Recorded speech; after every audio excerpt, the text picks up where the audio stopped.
Here's how I turn this 1-hour painting into a 4-hour masterpiece.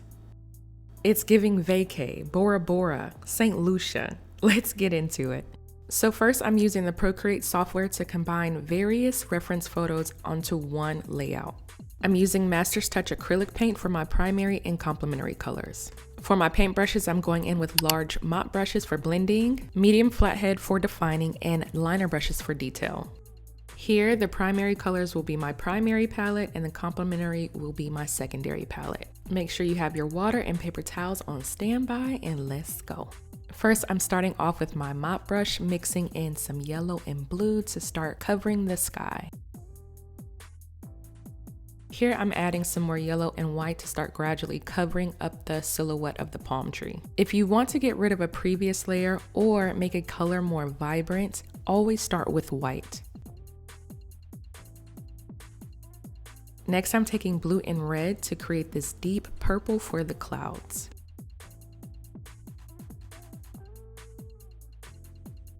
And the beauty of mop brushes is that it gracefully blends colors together. And with this technique, I'm just using a very loose circular motion to create the bellows of the clouds. Here I'm taking some yellow and orange just to get the sunset going. And I'm using a back and forth horizontal motion just to match the horizon. Here I'm just taking some frog tape to get a precise and clean line for the top half of the skyline.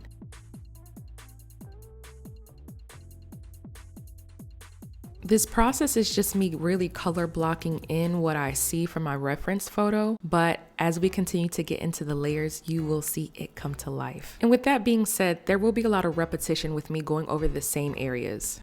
So next I'm going in with my medium flathead brush and starting to add some details to the clouds. I'm using a bright orange to define the edges and to reflect the light source coming from the sun. I do tend to work fast, so this previous layer is still wet, which allows me to blend effortlessly this top layer. And I do this a lot by just dry brushing. I don't use too much water, but just making sure that the brush is wet enough to get a nice application. And as you can see, I'm using the flathead to blend in and to stipple in some of those cloud shapes. With the purple, I'm continuing to define the outer edges of the clouds, which reflects the nightfall. But as you get closer to the sunset, that's where the highlights start to really come into play.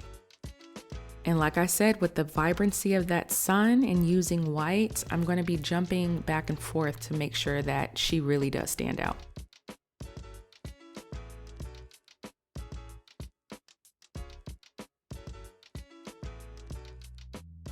Here I'm dry brushing in some of that blue on top of that deep purple and then adding a very bright white that is going to go great with the contrast of the clouds. But now we're going to jump into this teensy weensy liner brush and start adding in those silver linings.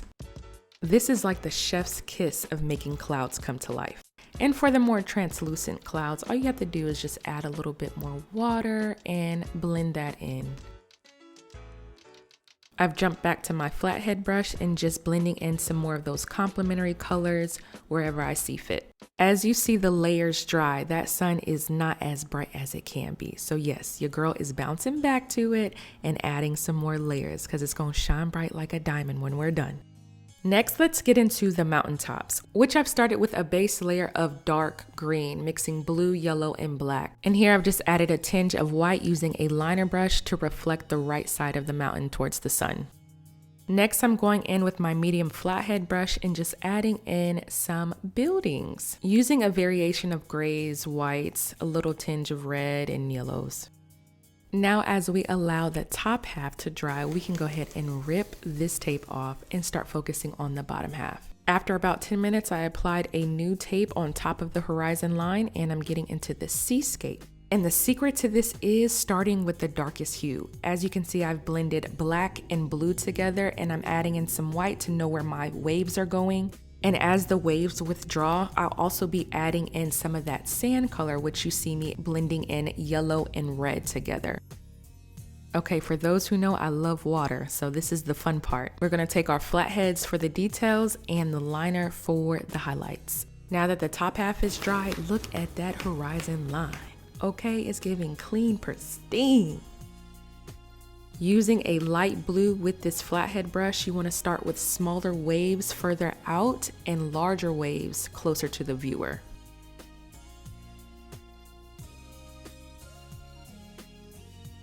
Here I'm just blending in some of those hues from the sky onto the water. You want to think of that horizon line as a mirror. Next, I'm using a flathead brush to draw in some of those waves and really start forming the formation of the waves with this light blue. I'm starting to lift some of that silhouette with orange and magenta, and then adding in that periwinkle purple for the waves and the foam. The only way to achieve the accuracy is to make sure your reference picture is right there with you. You want to study how the water moves, so make sure that it is moving with the horizon. It should have this flowing ripple effect that complements one another. Here I'm going in with some dark blue and underlining the highlight of that light blue just to give some depth to that wave that's coming in. Then I'm going back in with some white just to kind of scumble in some of that shape of the foam and the rolling of the wave. And as the water rushes onto the sand, I'm continuing to add some of those reflective waves from the sky. I'm topping off the sparkles with a liner brush using white and yellow. And then I'm using this old brush for the sand. Don't throw these away. You know, the old brushes that are frayed, stuck together, they actually come in handy for texture. So to give the illusion that the sand is wet, I'm stippling in some of those colors and individually adding some white sparkles for the glisten. So after 3 hours of painting straight, I'm gonna go ahead and wrap it up. And how I preserve my acrylic paint is by saturating it with a spray bottle. Then lightly placing a saran wrap on top of the palette and sealing around the edges to lock the moisture in. All right, so it's the next day, the paint is fresh, your girl got fresh eyes, and I'm just going back in and adding some finishing details.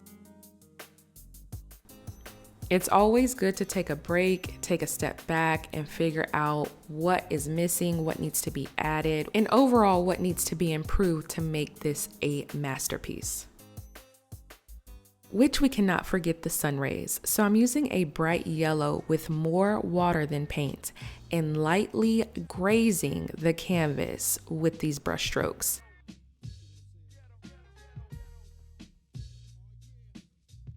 And the same goes for any other highlights that I see that can really make it stand out a bit more. Lastly, I'm finishing off this seascape with a silhouette of a palm tree. The best way to get an effortless and clean stroke is just dipping your brush into the paint first and then into the water. Not dripping wet, but just enough to make sure that it glides effortlessly against the canvas. And with these palm branches, I'm just adding a feathering stroke. Adding some last minute shadows and highlights to the city, and we are done. Ooh-wee, look at her. If you want to join my upcoming courses, be sure to subscribe to my website. Catch you in the next tutorial.